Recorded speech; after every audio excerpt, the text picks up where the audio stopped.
নমস্কাৰ প্ৰিয় শ্ৰোতাসকল, সকলোলৈ স্বাগতম জনাই আৰম্ভ কৰিবলৈ লৈছোঁ ৰঞ্জু হাজৰিকাৰ উপন্যাস প্ৰত্যুষৰ প্ৰতীক্ষাৰ ১৮ নং খণ্ড। সুখৰ দিনত আনন্দৰ সময়ত কোনোৱে নাভাবে, ভাবিব নোৱাৰে যে বসন্ত কেতিয়াও চিৰস্থায়ী নহয়। হ'ব নোৱাৰে। সূৰ্য যিমানেই শক্তিশালী নহওক, দিনৰ শেষত সি অস্ত যাবলৈ বাধ্য। একে একে ২, ২য়ে ২য়ে ৪। অংক কিতাপতহে সহজ, কিন্তু মানুহৰ জীৱনৰ হিচাপ কোনো অংক কিতাপৰ নিয়ম মানি নচলে। অকলেই পৃথিৱীৰ বুকুতেই নহয়, দিগন্ত বিস্তৃত মহাসমুদ্ৰৰ বুকুতো চিহ্নিত হৈ আছে জাহাজ চলাচলৰ পথ। মহাকাশৰ বুকুত আছে বিমানৰ নিৰ্দিষ্ট যাত্ৰাপথ। পথ নাই মাথো মানুহৰ জীৱনৰ। ক'ত কেতিয়া মানুহৰ জীৱনে মূৰ ঘূৰে কোনোৱে নাজানে। কেইটোপালমান তপ্ত অশ্ৰু ৰীতাৰ দুগালেদি বৈ আহি নিজৰাৰ শীতল পানীৰ ওপৰত পৰি মিলি গ'ল। ৰীতা!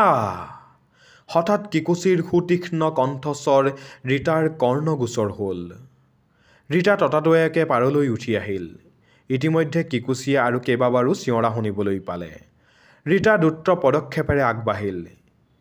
কিছুদূৰ আগবঢ়াৰ পিছতেই বিপৰীত ফালৰ পৰা কিকুচিক লৰি অহা দেখা পালে। উধাটো খাই লৰি আহিছে। ৰীতা ৰৈ গ'ল। কিকুচি ওচৰ চাপি ঘন ঘন উশাহ লৈ নানান অংগী ভংগীৰে আৰু তাৰ ভাষাৰে ৰীতাক কিবা বুজাবলৈ চেষ্টা কৰিলে। ৰীতাই বুজিলে যে সি কিবা এক অদ্ভুত বস্তু দেখি আহিছে, কিন্তু কি দেখিছে ৰীতাক সি বুজাব পৰা নাই। কিকুচিয়ে ৰীতাক হাতত ধৰি টানিবলৈ ধৰিলে। দুই অৰণ্যৰ মাজে মাজে লৰি লৰি আগবাঢ়িল। অনেক দূৰ আগবাঢ়ি যোৱাৰ পিছত কিকুচি এঠাইত ৰ'ল আৰু অলতি দূৰত থকা সৰু পাহাৰ দুটালৈ সি ৰীতাক উদ্দেশ্যি আঙুলিয়াই দেখুৱালে।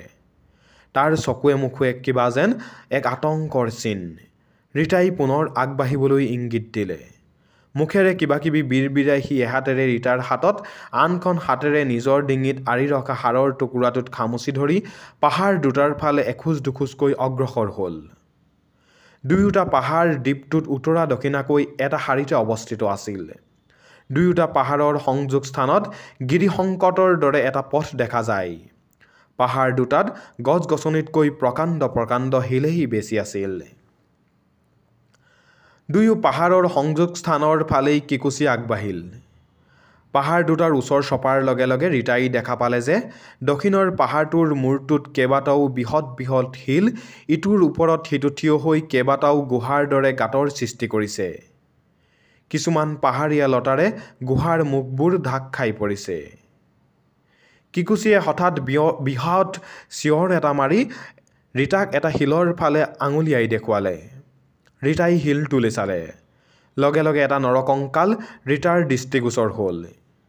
ক্ষণিকৰ বাবে হ'লেও কিংকৰ্তব্য বিমূঢ় হৈ ৰীতা সেই ঠাইতে থিয় হৈ ৰ'ল। কিকুচিয়ে ভীষণ ভয় খাইছিল। ৰীতাই এবাৰ কিকুচিৰ মুখলৈ চাই শিলবোৰ বগৰাই ওপৰলৈ উঠিবলৈ চেষ্টা কৰিলে। তাকে দেখি কিকুচিয়ে বাধা দিলে আৰু মুখেৰে অবৈধ কিছুমান শব্দ উচ্চাৰণ কৰি ৰীতাক বুজাবলৈ চেষ্টা কৰিলে। কিকুচি যিমানেই সাহসী, এইবোৰ ক্ষেত্ৰত সি সিমানেই ভয়াতুৰ। ৰীতাইও তাক বুজাবলৈ চেষ্টা কৰিলে যে তাত ভয়ৰ একো কাৰণ নাই। কিবা অপদেৱতা থাকিলেও তাই সিহঁতক ভয় নকৰে, বৰঞ্চ সেইবোৰেহে তাইক ভয় কৰিব। কিকুচিয়ে অবাক দৃষ্টিৰে ৰীতাৰ মুখলৈ চাই ৰ'ল। অকণো সময় নষ্ট নকৰি ৰীতাই পুনৰ শিল বগাবলৈ ধৰিলে। তলৰ শিলটোৰ ওপৰ ভাগতে পৰি আছিল এটা নৰকংকাল। কংকালটোৰ কিছুমান অংশ তলত খহি পৰিছে। হয়তো বহুদিনৰ পৰাই তাত পৰি আছে। কিছু সময় কংকালটোলৈ ৰীতাই এক দৃষ্টিৰে চাই ৰ'ল। কংকালটোৰ সম্পৰ্কে একো ধাৰণা কৰিবলৈ ৰীতা সক্ষম নহ'ল। এনেতে কিকুচিও ওপৰলৈ উঠি আহিল। ৰীতাই কিকুচিক নিজেই ওচৰলৈ মাতিলে। এহাতেৰে বুকুত আঁৰি লোৱা হাড়ৰ টুকুৰাটোত খামুচি ধৰি কিকুচি এখোজ দুখোজকৈ আগবাঢ়ি গৈ ৰীতাৰ ওচৰত থিয় হ'ল। ৰীতাই কিকুচিৰ হাতৰ পৰা যাঠিডাল লৈ কংকালটো লৰাই চালে। আলফুলকৈ লাগি থকা অংশবোৰ কংকালটোৰ পৰা বিচ্ছিন্ন হৈ শিলটোৰ পৰা বাগৰি তলত পৰিল। কিবা সূত্ৰ পোৱাৰ আশাত ৰীতাই আৰু দুটামান শিল বগাই ওপৰলৈ উঠিল।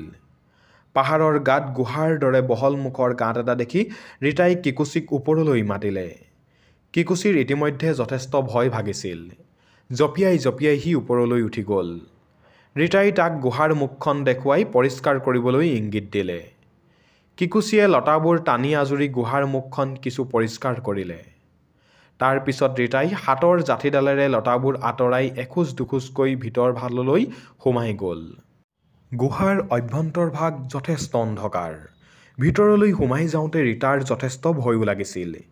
কিকুচিকো লগে লগে আহিবলৈ ইংগিত দি ৰীতাই গুহাৰ খহটা বেৰবোৰ খেপিয়াই চালে। হাতত এজাল জোৰ থকা হ'লে ভাল আছিল। কেতিয়াবা এনেধৰণৰ গুহাবোৰত হিংস্ৰ জন্তু, বিষাক্ত সাপ বা ভয়ানক কীটপতংগই আশ্ৰয় লয়। ৰীতাই তেনে কাহিনী অনেক শুনিছে। অৱশ্য গুহাৰ সন্মুখভাগ আবৃত হৈ থকা লতাবোৰ দেখি ৰীতা নিশ্চিত যে গুহাৰ ভিতৰত কোনো ধৰণৰ জন্তুৱে আশ্ৰয় লোৱা নাই। সাপ আদি অৱশ্য থাকিব পাৰে, যদিহে দ্বীপটোত সাপ আছে। জাঠিডালেৰে সন্মুখলৈ মৰিয়াই ৰীতা আগবাঢ়ি গৈ থাকিল। এনেতে ভৰিত কিবা এটা লগাত ৰীতাই খেপিয়াই চালে। মানুহৰ কংকাল যেনেই লাগিল। অকণো ভয় নকৰি ৰীতাই কংকালটো গুহাৰ বাহিৰলৈ টানি আনিলে। তাকে দেখি কিকুচিয়ে আতংকত চিঞৰি উঠিল আৰু জঁপিয়াই তলত উপস্থিত হ'লগৈ। তলৰ পৰা সি চিঞৰি ৰীতাক নামি আহিবলৈ ক'লে। ৰীতাই তাৰ কথাত গুৰুত্ব নিদি গুহাটোৰ ভিতৰলৈ পুনৰ সোমাই গ'ল। ৰীতাৰ মনত এটা দৃঢ় ধাৰণা হ'ল যে এই কংকাল দুটা নিশ্চয় কোনো দ্বীপবাসী বা উপজাতিৰ নহয়। এয়া নিশ্চয় কোনোবা সভ্য জগতৰ পৰা অহা মানুহৰ কংকাল। ইয়াৰ নিশ্চয় ৰহস্য থাকিবই লাগিব। আন্ধাৰতে গুহাৰ ভিতৰত তন্নকৈ বিচৰাৰ পিছত ৰীতাই আৰু এটা কংকাল, দুটা বন্দুক আৰু চামৰাৰে তৈয়াৰ কৰা এটা বেগ পালে। বন্দুক দুটাৰ সৈতে বেগটো লৈ ৰীতা ওলাই আহিল। বন্দুক দুটা সমূলি নষ্ট হৈ গৈছে। বন্দুক বুলি কোনোমতেহে চিনিব পাৰি। চামৰাৰ বেগটো সম্পূৰ্ণ বন্ধ। শিকলি এডালেৰে কেইবা পাক দি বান্ধি থোৱা আছে। ভিতৰত কিবা বস্তু থকা যেন অনুমান হ'ল। হেণ্ডেলৰ পৰা বেগটো কোনোমতেহে ওলমি আছে। শিকলিডালৰো অৱস্থা নাই। ৰীতাই ওপৰৰ পৰা কিকুচিলৈ চালে। কিকুচিয়ে অবাক দৃষ্টিৰে ৰীতাৰ হাতৰ বেগটোলৈ চাই আছে। ৰীতাই ওপৰৰ পৰা বেগটো তললৈ পেলাই দিলে। পাতল কাগজৰ দৰে চামৰাৰ বেগটো ফাটি কেইবা টুকুৰা হ'ল। কিকুচি লগে লগে সেই ঠাইৰ পৰা দুখোজ পিছুৱাই গ'ল।